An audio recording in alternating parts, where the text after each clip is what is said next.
అందరికీ నమస్కారం. చంద్రబాబు గారు దొరికిపోయారండి తిరుపతి లడ్డూ కల్తీ విషయంలో.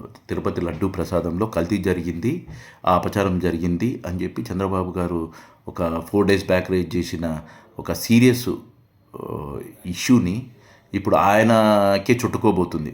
దానికి మద్దతు ఇచ్చిన నారా లోకేష్, దానికి మద్దతు ఇచ్చిన పవన్ కళ్యాణ్ గారు కూడా దీనిలో భాగమవుతారు. ఆ తిరుపతి వెంకటేశ్వర స్వామి దానికి కంపల్సరీ ఆ రిజల్ట్ వీళ్ళు కంపల్సరీ అనుభవిస్తారు. ఈరోజు కాకుండా రేపైనా వీళ్ళ టైంలో వీళ్ళు అనుభవిస్తారు కంపల్సరీ, అదైతే డ్యామ్ షూర్. ఇప్పుడు ఎందుకు ఇది వీళ్ళకే చుట్టుకుంది అంటే, అతను ఏమనుకున్నారంటే చంద్రబాబు గారు ఇది ఇంతకుముందు ఎలక్షన్స్ ముందు ల్యాండ్ టైటిలింగ్ యాక్ట్ అనేది ఒకటి తెచ్చారు. ప్రజల్లో భయభ్రాంతులు చేశారు. ఏంటంటే మీ భూములు జగన్మోహన్ రెడ్డి లాక్కుంటారు, ఇంకా మీ భూములు ఏమి మీవి ఉండవు అని చెప్పి ఎలక్షన్కు కొద్ది రోజుల ముందర చెప్పారు. దానికి వైఎస్ఆర్సీపీ జస్టిఫై చేసి ప్రజలను కన్విన్స్ చేసి క్లారిఫై చేసే లోపల ఎలక్షన్ జరిగిపోయినాయి, రిజల్ట్ వచ్చేసాయి. అది మనకు తెలుసు, ఫలితాలు వాళ్ళకు అనుకూలంగా వచ్చాయి. సో ఈ అబద్ధాలతో ఆయన ఏమనుకుంటే ఈ ల్యాండ్ టైటిలింగ్ సక్సెస్ అయింది కదా, ఇప్పుడు కొత్తది ఇంకోటి వేద్దాము జగన్మోహన్ రెడ్డి మీద, జగన్మోహన్ రెడ్డిని ఇరకటంలో పెట్టి అతనికి అండకట్టేద్దాము అని చెప్పి ఒక కొత్త టాపిక్ను వీళ్ళు క్రియేట్ చేశారు. వీళ్ళ టీం మామూలు టీం కాదండి, అది జనాలందరికీ తెలుసు. సో ఎల్లో మీడియా కానీ, వ్యవస్థలో ఉన్న కొంతమంది పెద్దలు కానీ, ఆ పెద్దల పేర్లు అందరికీ తెలిసింది, మళ్ళీ నేను చెప్పడం నా నోటితో ఎందుకు, ప్లస్ ఆ టాపిక్ కూడా ఎక్కడికో వెళ్ళిపోతుంది. సో వ్యవస్థల్లో ఉన్న కొంత పెద్దలు కానీ వీళ్ళందరూ కలిసి ఒక సృష్టించారు. ఏమని? తిరుపతి లడ్డు. ఎందుకంటే వీళ్ళకు దేవుడన్నా లెక్కలేదు, వాళ్ళకు రాజకీయం కావాలా, డబ్బులు కావాలా, వాళ్ళకి అదే ముఖ్యము. ఇంకా వేరేటి ఏమీ వాళ్ళకి అవసరమే లేదు.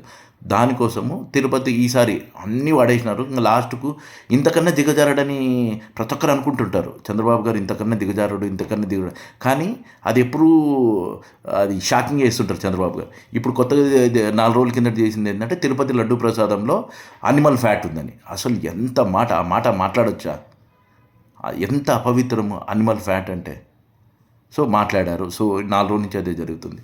సో ఈ ఏపీలోనే కాదు, నేషనల్ మీడియా కూడా బ్లైండ్గా ఈయన ఏది వార్తిస్తే వాళ్ళు కూడా అది పెయిడ్ న్యూస్ కింద రాసుకున్నారో, ఏ విధంగా రాసుకున్నారో వాళ్ళు కూడా ప్రచారం చేసుకుంటారు. ఇప్పుడు వరుస సంఘటనలు చూశాక ఏ రోజైనా నిజాలు నిలకడగా తెలుస్తాయంట కదా. ఆయన అనుకున్నాడు ఇది వేస్తాము ల్యాండ్ టైటిలింగ్ యాక్ట్ టైప్లోనే ఇది కూడా జగన్మోహన్ రెడ్డి గారి చుట్టుకుంటుంది, ఇంకా వాళ్ళ ఇంటిపైకి హిందూ సంఘాలు, హిందువులను మనోళ్ళనే బీజేపీ కండవా వేసి పంపించేద్దాము, జగన్మోహన్ రెడ్డి ఇంటికి పంపిస్తే ఈ డైవర్ట్ అంతా జగన్మోహన్ రెడ్డికి అంటగట్టేద్దామని ఏదో ప్లాన్ చేశారు. సో ఇది రివర్స్గా ఈయనకే అంటుకుంటుంది. ఎట్లా అంటుకుంటుందంటే, ఫస్ట్ జగన్మోహన్ రెడ్డి గారు ఏం చేశారు, ఈ అలిగేషన్ జగన్మోహన్ రెడ్డి కాంగ్రెస్లో వచ్చింది కాదనేది అందరికీ తెలుసు. ఎందుకంటే చంద్రబాబు విమర్శిస్తున్న ఏఆర్ ఫుడ్స్ అనేది 2019-24 జగన్మోహన్ రెడ్డి సీఎంగా ఉన్నప్పుడు ఏ రోజు కూడా ఏఆర్ ఫుడ్స్ అనేది సప్లై చేయలేదు. అది ఈవో గారి లెక్కల ప్రకారమే వస్తుంది. అది ఎప్పుడు ఈవో గారు చెప్పిన ప్రకారమే టెండర్ కాల్ చేసింది 2024 మార్చి 12. అప్పుడు ఎవరు ఎలక్షన్ కోడ్ ఉంది, జగన్మోహన్ రెడ్డి ఆపద్ధర్మ ముఖ్యమంత్రి, సీఎం కాదు. సో తర్వాత మేలో ఫైనలైజ్ అయింది, సప్లై చేసింది జూన్ జూలైలో ఎవరు సీఎము? చంద్రబాబుకే గారు కదా, శ్యామలరావు గారే కదా అప్పుడు అపాయింట్ చేసింది, చంద్రబాబు గారే కదా. ఇది మీ పీరియడ్లో జరిగింది కదా. మీ పీరియడ్లో జరిగినప్పుడు జగన్మోహన్ రెడ్డికి ఎట్లా అంటగట్టేస్తారు? సరే, జగన్మోహన్ రెడ్డి గారికి అంటగట్టారు. అంటగట్టినాక జగన్మోహన్ రెడ్డి గారు ఇమ్మీడియట్లీ ఏం చేశారు? ఫస్ట్ చేసిన పని ఏంటంటే, ఈయనకు తెలుసు, ఈయన రోజుకు ఒక మాట, నోటికి ఏది వస్తుంది మాటలు. ఇమీడియట్లీ కేంద్ర ప్రభుత్వంలో ఉన్న ప్రధానమంత్రి మోడీ గారికి లెటర్ రాసి ఇట్లా పరమ పవిత్ర పుణ్యక్షేత్రమైన తిరుపతి వెంకటేశ్వర స్వామినే రాజకీయంగా వాడుకుంటున్నారు చంద్రబాబు గారు, లడ్డు ప్రసాదం మీదనే అలిగేషన్ చేస్తున్నారు, ఆధారాలు ఏమీ లేవు, ఒక ల్యాబ్ రిపోర్ట్ తప్ప. ల్యాబ్ రిపోర్ట్ కూడా అది కూడా ఇక్కడ కాదు, ఎన్డీడీబీ గుజరాత్కి ఎక్కడా ల్యాబ్ లేవు, అదేదో ఆడినట్టు ల్యాబ్ రిపోర్ట్ని బేస్ చేసుకొని ఇష్టం వచ్చినట్లు మాట్లాడుతున్నాడు, అనిమల్ ఫ్యాట్ అంటున్నాడు, ఏవేవో అంటున్నాడు. అసలు ఈవో గారు చెప్పింది ఆ 4 ట్యాంకర్లో రిజెక్ట్ కొట్టాము, ఎస్ వాల్యూ కొంచెం డిఫరెన్స్ ఉంది, అనిమల్ ఫ్యాట్ ఉందని ఎక్కడ ఈవో గారు చెప్పలేదు. సో ఈఓ గారు 4 ట్యాంకర్లు వచ్చాయి, నాకు ఎస్వైఎల్ కొంచెం డిఫరెన్స్ ఉండడం రిజెక్ట్ కొట్టాం, మేము వాడలేదు అని ఆయన క్లియర్ చెప్తుంటే, నువ్వు అట్లా ఎట్లా చెప్తావని చెప్పి ఈయన స్క్రిప్ట్ను చేంజ్ చేసి 4 ట్యాంకర్లు వాడేసినాము, దాంట్లో అనిమల్ ఫ్యాట్ ఉంది, అన్ని అనిమల్ ఫ్యాట్ కలిపేసినారు అని చెప్పి, ఇది చంద్రబాబు ప్రభుత్వంలో జగన్మోహన్ రెడ్డి గారి ప్రభుత్వంలో జరిగింది అని చెప్పారు. జగన్మోహన్ రెడ్డి గారు అప్పుడు ఆయన ముఖ్యమంత్రి కాదు స్వామి, ఆపద్ధర్మ ముఖ్యమంత్రి. తర్వాత ముఖ్యమంత్రి మీరు వచ్చాకనే వాళ్ళు సప్లై చేశారు. అంతకుముందు ఎప్పుడూ ఏఆర్ ఫుడ్స్ అసలు సప్లై చేయలేదు. ఓకే, సరే. ఫస్టు చంద్రబాబు గారు ఫిక్స్ అయింది ఏంటంటే జగన్మోహన్ రెడ్డి గారిని ఇరికియాలని చెప్పి ఫిక్స్ అయిపోయారు. సో ఇమీడియట్లీ జగన్మోహన్ రెడ్డి గారు అది ల్యాండ్ టైటిలింగ్ యాక్ట్ అంటే టైం లేదు రెక్టిఫై చేసుకోవడానికి, ప్రజలను కన్విన్స్ చేయడానికి.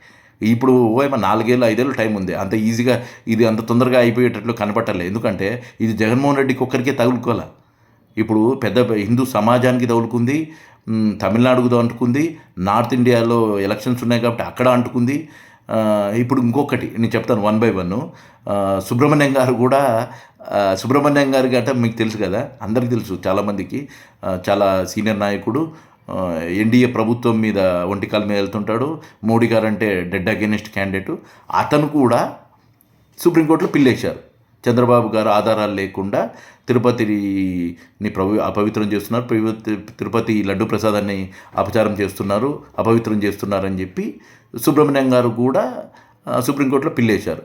అంతకుముందు ఫస్టు జగన్మోహన్ రెడ్డి గారు ప్రధానమంత్రికి లేఖ రాసి దీని మీద విచారణ చేపియండి, సిబిఐ విచారణ అయినా లేకుంటే సుప్రీంకోర్టు జడ్జి గారితో అయినా విచారణ చేయమని ఫస్ట్ రాసింది జగన్మోహన్ రెడ్డి గారు. తర్వాత వైవి సుబ్బారెడ్డి గారు సుప్రీంకోర్టులో పిల్లేశారు. తర్వాత ఇప్పుడు సుబ్రహ్మణ్యం గారు కూడా సుప్రీంకోర్టులో పిల్లేశారు. ఈ 3 పిల్లులు డెఫినెట్గా ఎంక్వైరీ జరుగుతుంది. దీంతోపాటు కేంద్ర ప్రభుత్వం కూడా ఏఆర్ ఫుడ్స్కు నోటీస్ ఇచ్చింది దీని మీద వివరాన్ని. ఏఆర్ ఫుడ్ ఎక్కడుంది? తమిళనాడులో ఉండే వాళ్ళంతా నాస్తికులు, ద్రవిడవాదులు. వాళ్ళు చాలా డివోషనల్గా ఉంటారు. వాళ్ళు అంతా ఈజీగా వదలరు. ఇప్పుడు సుప్రీంకోర్టు వదలదు, కేంద్ర ప్రభుత్వం వదలదు, నార్త్ ఇండియాలో ఎలక్షన్స్ ఉన్నాయి, వాళ్ళు వదలరు, జగన్మోహన్ రెడ్డి గారు వదలరు. నిన్న చూశాం కదా, భూమల కరుణాకర్ రెడ్డి ప్రమాణ స్వీకారం చేశారు. తిరుమల పైకి కొండ మీదనే, నేను కానీ ఎటువంటి అపవిత్రం చేసినట్టు, కల్తీ జరిగితే నా కుటుంబం సర్వనాశనం అవుతుందని ఎంత పబ్లిక్గా ప్రమాణం చేశారు. ఆ విధంగా చంద్రబాబు గారు ప్రమాణం చేయగలుగుతారా? చేయరు. ఊరికే మాటలు మాట్లాడమే, నిందలు వేయడమే, రాజకీయంగా వాడుకోవడమే. సో నేను చెప్పబోయేది ఏంటంటే, ఇది అంత తొందరగా ఇది పోదు. చంద్రబాబు నాయుడు గారికి ఇరుక్కున్నారు, చంద్రబాబు నాయుడు దొరికిపోయారు.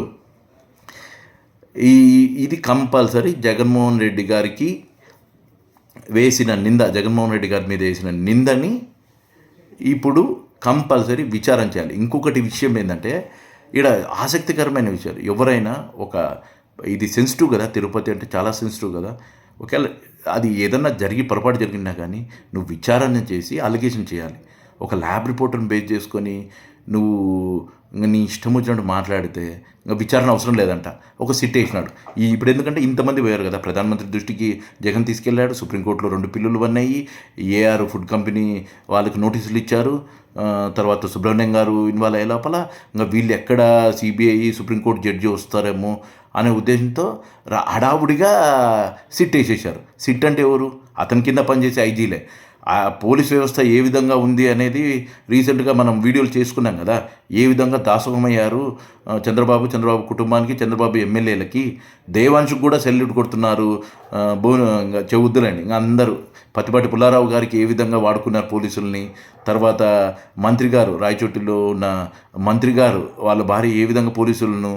తర్వాత ఇప్పుడు పోలీసుల వ్యవస్థ గురించి మాట్లాడాలంటే చాలా ఘోరంగా ఉంటుంది. అతని కింద ఉండే వ్యవస్థలు అతనికి అగెనిస్ట్గా రిపోర్ట్ ఇస్తాయండి? హడావుడిగా సిట్ వేసాడు. ఎందుకంటే రేపు నేను సిట్ వేయకుంటే ఇమ్మీడియట్లీ సుప్రీంకోర్టు జడ్జితో విచారణ చేపిస్తారు, సిబిఐ ఎంక్వైరీ జరుగుతుంది, సుబ్రహ్మణ్యం గారు వదలరు, తమిళనాడులో ఉన్న ఏఆర్ ఫుడ్ వాళ్ళు వదలరు.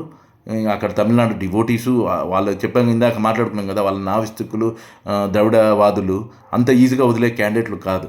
ఇంకా చంద్రబాబు గారికి ఈసారి అన్ని రోజులు ఉండదు. ఇంకా వేరే టాపిక్ వస్తే ఇదేమన్నా సైలెంట్ అవుతారేమో, కానీ ఈ టాపిక్ అంత తొందరగా పోదు. ఎందుకంటే 4-5 ఏళ్ళు టైం ఉంది. డెఫినెట్గా ఇంకా ఇప్పటి నుంచి ఉంటుంది అసలైన సినిమా.